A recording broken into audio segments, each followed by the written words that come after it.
have been on this bench for 40 years. In that time, I have learned to read a room the moment I walk into it.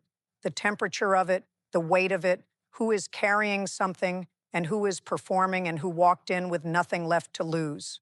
The morning of September 19th, I walked into my courtroom and felt all three at once. On the left side of the room, at the plaintiff's table, sat a man named Gerald Kowalski. He was 61 years old. He was wearing a gray button-down shirt that had been ironed carefully, the kind of ironing that takes effort when you don't have a proper ironing board when you're working with what you have. His slacks were clean, his shoes were worn down at the heels but polished. He had a folder in front of him, thin, a few pages at most. He sat with his spine straight and his hands flat on the table, and he looked at the front of the room with the particular stillness of a man who has learned over a long time how to be very quiet and take up very little space. On the right side, at the defendant's table, sat Daniel Mercer. He was 47 years old. He ran a commercial real estate development company that his father had started and that he had grown over the past 2 decades into something worth considerably more than his father had ever imagined. He was dressed well, as men like him always are. Dark suit, open collar, a watch that costs more than most people's cars. He had 2 attorneys with him, 2. For a civil hearing in municipal court, he sat back in his chair with one arm draped over the back of it, the way a man sits when he wants the room to understand that he is not particularly concerned about being there. He had not looked at Gerald Kowalski once since I entered. The case before me was a small claims dispute. Gerald Kowalski was suing Daniel Mercer for $1,200. That was the number, $1,200. In a room where one man had 2 attorneys and the other had a thin folder and worn-down shoes, we were here over $1,200. I called the case and asked Gerald to explain what had brought him to my courtroom. He cleared his throat. He was not accustomed to speaking in rooms like this. You could hear it in the careful way he chose his words, the slight pause before each sentence, the way he watched my face to make sure he was being understood. He told me that for the past 14 months he had been employed by one of Daniel Mercer's properties, a commercial building on the east side of the city, as a night security guard. He had been hired through a staffing agency, worked his shifts without incident, and had been told by his direct supervisor in writing that he would receive a year-end bonus of $1,200 in December. He had that in writing. It was in the folder. He placed it on the table and pushed it toward the center. In December, the bonus did not arrive.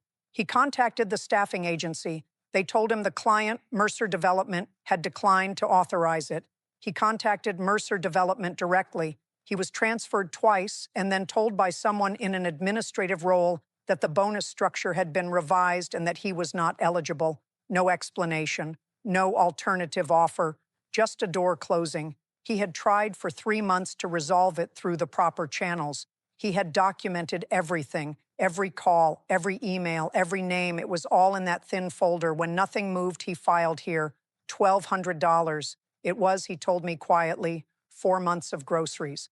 I looked at him when he said that. I looked at the worn heels on his shoes and the careful ironing on his shirt, and I did not say anything yet. I just listened. Then I turned to Daniel Mercer. His lead attorney, a sharp woman named Patricia Voss, rose immediately and began outlining the defense. The staffing agreement, she said, placed all compensation decisions with the agency, not with Mercer Development directly. The bonus had been a discretionary arrangement, not a contractual obligation. The written communication Gerald had received from his supervisor was not binding on the company. She was fluent and precise, and she made it sound very reasonable. I thanked her and asked if her client wished to add anything. Daniel Mercer looked up from his phone. He had been on his phone, and said, yes, actually, he did. He stood up. He straightened his jacket. He looked at me with the comfortable ease of a man who has spent his career in rooms where his presence alone was usually enough to determine the outcome. He said that he ran a large operation, that he had over 300 employees and contractors across 14 properties, that he could not personally track every staffing arrangement at every site. He said that Gerald Kowalski had been a contract worker, not a direct employee, and that the terms of his compensation were between him and the agency. He said that Mercer Development had fulfilled every obligation it had under the staffing agreement. Then he looked at me with a small, patient smile, the smile of a man who has already decided this is a minor inconvenience, and said, if Mr. Kowalski believes he has a legal claim against my company, Your Honor, he is welcome to sue me. He sat back down. The courtroom was very quiet. I looked at Gerald Kowalski. He had not reacted. He had heard that tone before in those 3 months of phone calls and closed doors. He had heard the version of those words many times. He just sat there, hands flat on the table, waiting. I asked Gerald a question. I asked him to tell me a little more about himself, not about the case, about himself. He looked at me with some surprise, then he nodded and began. He had grown up in western Pennsylvania, the son of a coal miner. His father had worked the same mine for 31 years. His older brother had too. Gerald had enlisted in the Army at 18 in 1982 because he wanted something different, not because he didn't love his family or his town, but because he had always felt the pull of a larger world, and the military was the door that was open to him. He served for 11 years, military police mostly. He was good at it.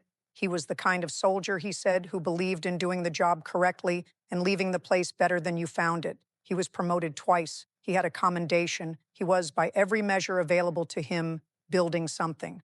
Then came the Gulf in 1991. He was there for 8 months. He came back with both his legs and all his fingers, and what he described very simply as a head that wouldn't quiet down. He did not use clinical language. He did not have to. I have heard enough veterans describe it in enough different ways over 40 years that I understood exactly what he meant. He tried to stay in.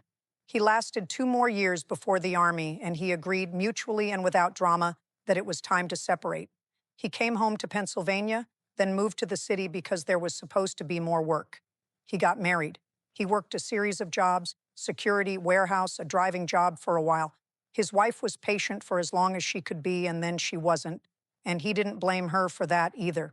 The apartment went with the marriage. For a period after that, he stayed with friends, then with his older brother, and then when he had exhausted those options without meaning to, he stopped asking and started sleeping in his car. 14 months in that car. He said it quietly. 14 months of parking in different lots so he didn't get ticketed, of using gas station bathrooms to wash up before day shifts, of eating from convenience stores and saving every receipt because he had learned somewhere in those 14 months that documentation was the only thing he could fully control. He told me all of this in the same careful voice he had used to describe the unpaid bonus. No performance, no appeal for sympathy, just the facts of a life stated plainly to a person who had asked. About 2.5 years before this hearing, he had found a room in a transitional housing program for veterans on the north side of the city. He had found the security job through a workforce reentry program. A coordinator there had helped him put together a resume and had connected him with the staffing agency. He had worked every shift at the Mercer building without exception. He had never been late. He had never had a complaint filed against him by the property management or the agency or anyone else. His supervisor, the same man who had sent him the bonus communication, had written him a positive review at the 6-month mark. He had been saving, carefully, methodically, a little at a time, the way a man saves when he has learned not to take any number for granted. His goal was a proper apartment, his own lease, his own key. He had calculated what he needed. The $1,200 bonus had been factored into that calculation. It was not abstract money to him. It was a specific, concrete number of months closer to a door he could unlock himself and close behind him and know that it would still be his in the morning. By the time he finished, the room had changed. I do not mean that anyone said anything. No one did. I mean the quality of the silence had shifted. The 2 attorneys at the defendant's table were both looking at the table. Even Daniel Mercer, who had been positioned comfortably in his chair with one arm draped over the back, had changed his posture. He was sitting forward now, both feet on the floor. I looked at the written communication Gerald had submitted. It was a message from his direct supervisor, a man named Carl Hendricks, listed in his email signature as Site Operations Manager, Mercer Development Group, with a Mercer Development email address and Mercer Development letterhead in the header, stating clearly that Gerald was eligible for the year-end performance bonus and that the amount would be $1,200 payable in the December payroll cycle. It was dated October 4th. Gerald had continued working at the building for 3 more months after receiving it. I read it twice. Then I read it a 3rd time. I asked Patricia Voss to walk me through the argument that this communication did not represent a commitment from Mercer Development. There was a pause that lasted slightly longer than it should have. She gave me the best answer she had. It was a technically constructed answer, the kind of answer that exists in law school hypotheticals and deposition prep sessions. and does not survive contact with a room full of actual human beings. Carl Hendricks, she said, had exceeded his authorization level. The bonus approval process at Mercer Development required sign-off from a regional director before any communication was made to the employee. Hendricks had sent the message prematurely before that sign-off was obtained. The subsequent decision by regional leadership not to authorize the bonus had been communicated through the staffing agency. I asked whether Gerald Kowalski had been informed at any point before December that the bonus he had been promised in writing was subject to a further authorization process. She said he had not been specifically informed of the internal approval chain. I asked whether at any point anyone from Mercer Development had reached out to Gerald directly to tell him the bonus had not been authorized. Another pause. She said the communication had gone through the agency. I asked when. She conferred with her colleague. The date she gave me was January 14th, 6 weeks after the bonus was supposed to have been paid. 6 weeks after Gerald Kowalski had already structured his savings around it, already made decisions based on it, already worked 3 additional months of night shifts in the reasonable belief that the written promise made to him by a man with a Mercer Development title was going to be honored. I set the papers down. I looked at the table for a moment. I have had 40 years of practice at keeping my face neutral, but there are cases where neutrality requires more effort than others, and this was one of them. I have thought a great deal over 40 years about what courts are for. There is the formal answer, which involves statutes and jurisdiction and the proper application of law. And then there is the answer underneath that, the one that doesn't fit neatly into a textbook, but that I have never been able to argue myself out of. Courts exist because human beings are not always fair to each other, because the distance between what is legal and what is right is sometimes very large, and someone has to stand in that distance and make a decision. That is what I was put here to do, not just to read contracts, to look at the whole picture, to ask whether what happened was fair, to ask whether the people in this room were treated as human beings. I looked at Daniel Mercer. I told him that I had read the written communication Gerald submitted. I told him that I found it clear, specific, and issued by someone with apparent authority to issue it. I told him that Gerald Kowalski had acted in reasonable reliance on that communication, had planned his finances around it, had continued to show up and do his job in the reasonable expectation that the promise made to him would be honored. I told him that $1,200 was not a rounding error in his operating budget. I knew what his company's annual revenue looked like. It was a matter of public record. $1,200 was to his company nothing. To Gerald Kowalski, it was 4 months of groceries. I said, I am finding in favor of the plaintiff. Judgment for Gerald Kowalski, $1,200, plus filing costs. Patricia Voss was already writing. Daniel Mercer's expression was unreadable, but I was not finished. I told the courtroom that before I closed the case, I wanted to say something for the record. Not about the legal finding, which stood on its own, about something else. I said that Gerald Kowalski had served this country for 11 years, that he had deployed to a war and come back changed, as soldiers do, and had spent years rebuilding himself from almost nothing, that he had accepted help when he needed it, had worked his way back into stability one careful step at a time, had shown up to every shift at a building owned by a man who did not know his name and had never once wondered what his life looked like. I said that when Gerald had tried to collect on a promise that was made to him in writing by a representative of that man's company, the response he received was not an explanation or an apology or an attempt to make it right. The response he received was "sue me." I said that 2 words can tell you a great deal about a person, about what they believe the rules are for, about who they think the rules apply to. I said that in this courtroom, they apply to everyone. Daniel Mercer did not say anything. His attorneys were gathering their papers. Gerald Kowalski sat very still. Then I said something I do not always say, because I do not believe it is my place to editorialize beyond what the case requires, but this case required it. I said, Mr. Mercer, you have the right to leave here today and never think about Gerald Kowalski again. The judgment is $1,200. It will not inconvenience you in any meaningful way. You can write that check and go back to your 14 properties and your 300 contractors and your comfortable chair, and you will feel nothing. But I want you to understand something before you go. You had a man working nights in one of your buildings for 14 months. He secured your property while you slept. He showed up in the rain and the cold and the dark every shift without complaint, and he did it because he needed the work and because someone told him there was a bonus waiting at the end of the year. He planned his life around that promise. And when it did not come and he tried to find out why, your company gave him 6 weeks of silence and then a phone call telling him the policy had changed. That man is sitting in this room right now, and he ironed his shirt to come here. He put together a folder of every document he had, and he filed a claim for $1,200, an amount you spend on a business lunch, because he had no other option. Because sue me, when said to a man with nothing, is not a challenge. It is a door slamming in his face. I looked at Mercer directly. You have 2 attorneys here today who bill by the hour. I would estimate that getting them into this room this morning cost you more than $1,200. Think about that on your way out. The courtroom was absolutely still. Daniel Mercer looked at me for a long moment. The comfortable ease was gone. The arm over the chair posture was gone. He looked for the first time since I had entered the room like a man sitting in a place where the usual rules did not apply. He nodded once. Then he and his attorneys gathered their things and they left. Gerald Kowalski sat at his table. He had not moved. After the room cleared a little, I looked at him from the bench and told him the clerk would provide him with the paperwork for the judgment and explain the collection process. He said, "Thank you, Your Honor." I said, "You did everything right, Mr. Kowalski. You documented everything, you followed the proper channels, and you came here when you had no other option. That is exactly what this court is here for." He nodded. He picked up his folder. He stood carefully with the slight stiffness of a man whose body has been through more than it should have been put through, and he walked out of my courtroom. I sat at the bench for a long time after that.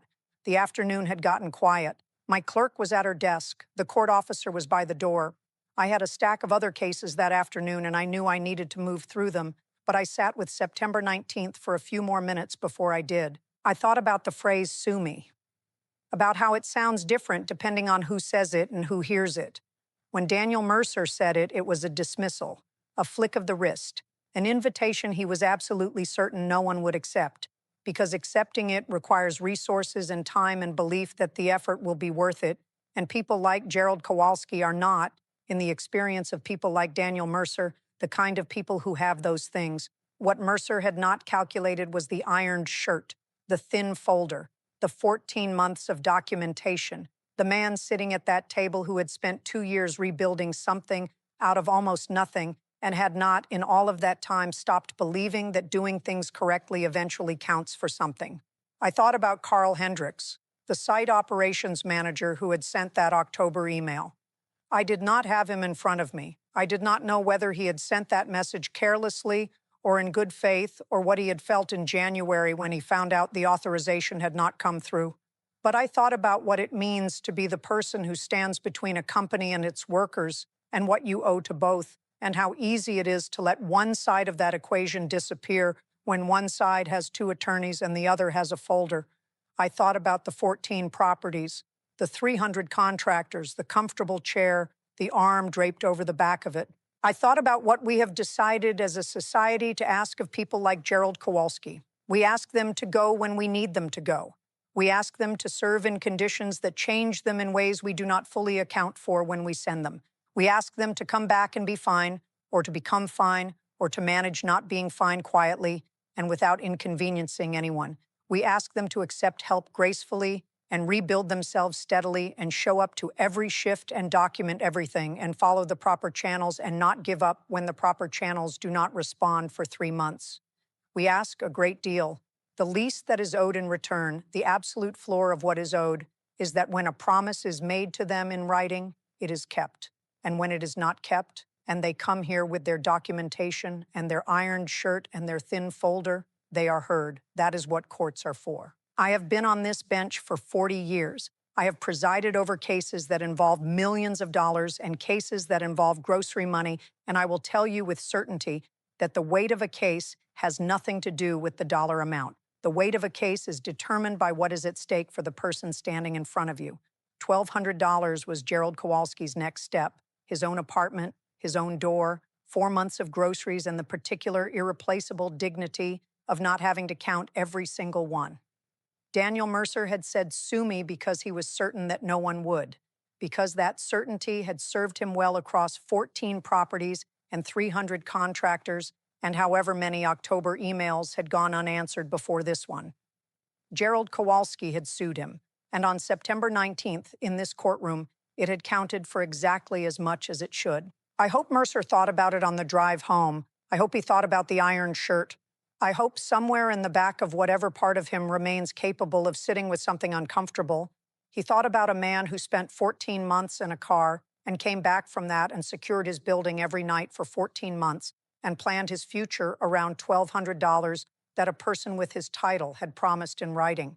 I hope he thought about what sue me costs when you say it to someone who has already paid everything he has. But I did not need him to. The judgment stood. Gerald Kowalski walked out of this courtroom with what he was owed. That was enough.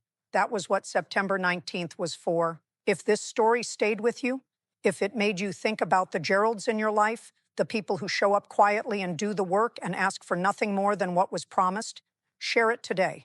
Subscribe to this channel because I have 40 years of these and I'm not finished. And leave me a comment. Tell me about someone who kept rebuilding when it would have been so much easier to stop. Tell me their name. People like Gerald Kowalski deserve more than the silence of a closed door.